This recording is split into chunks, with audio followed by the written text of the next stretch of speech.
They stood unarmed, bound, and subdued, 100,000 captives lined up under a blazing December sun. What followed was not a clash of armies, but a calculated execution.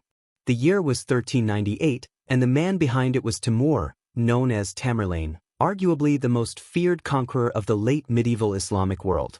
By the time Tamerlane reached the gates of Delhi, he had already carved a trail of destruction from Central Asia through Afghanistan and into northern India.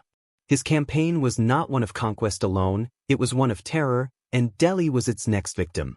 The Battle of Delhi began on December 17, 1398.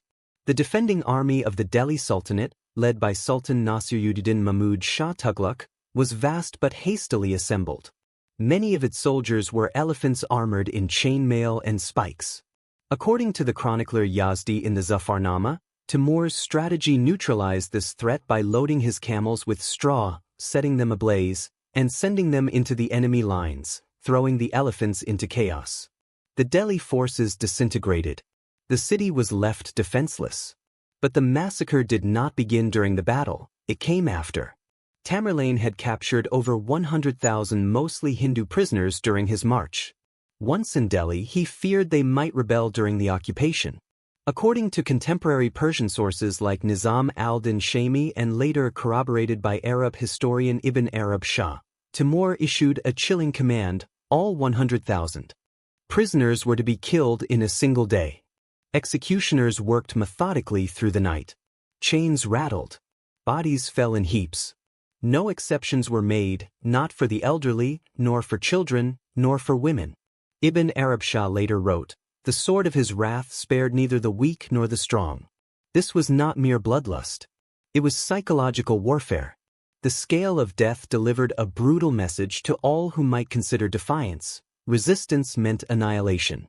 The Skull Pyramid, Tamerlane's gruesome warning to rebels.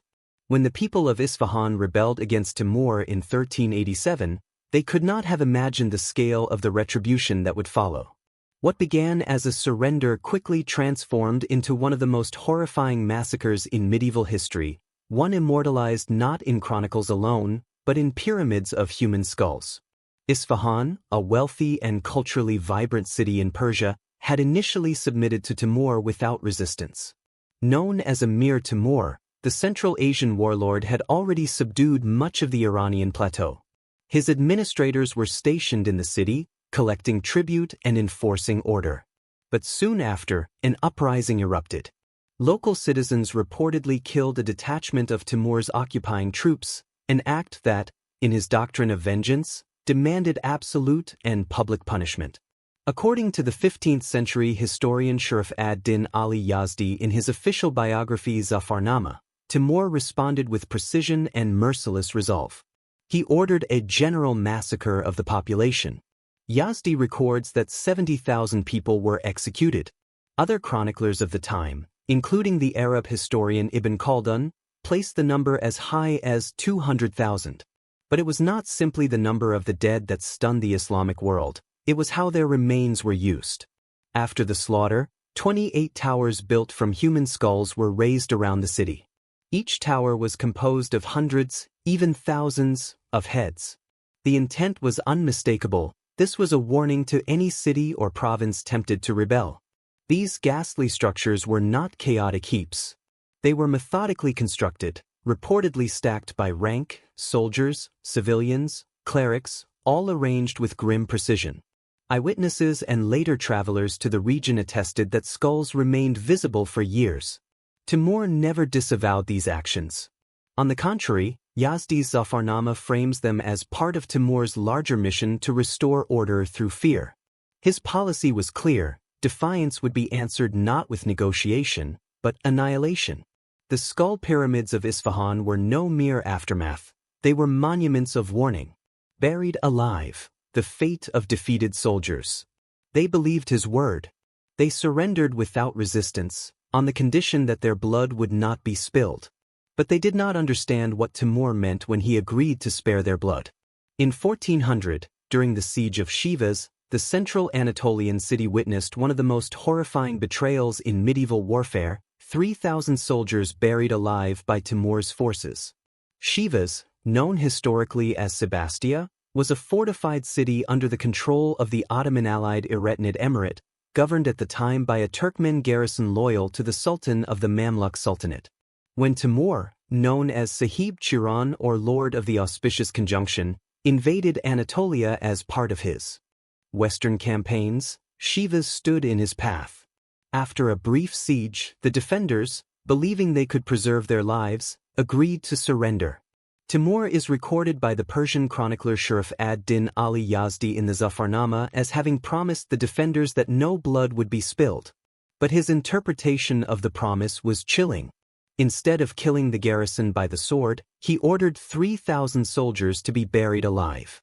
By avoiding the shedding of blood, Timur remained true, technically, to his word, but violated the very spirit of it in a calculated display of cruelty.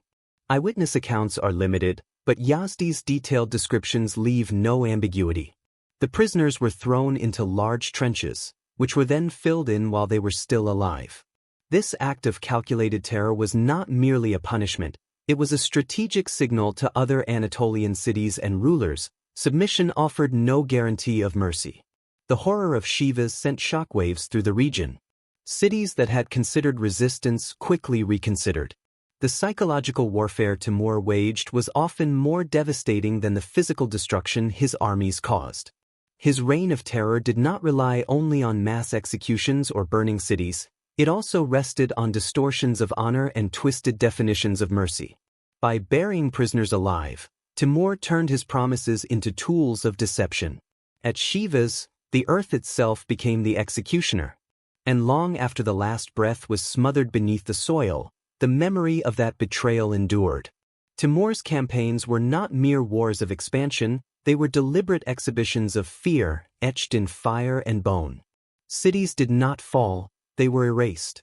His rule shattered resistance, but at a cost that still chills the pages of history. These events challenge us to ask, when power abandons mercy, what remains of humanity? Not every empire is built to last, but some are built to be remembered. Timur made certain of that.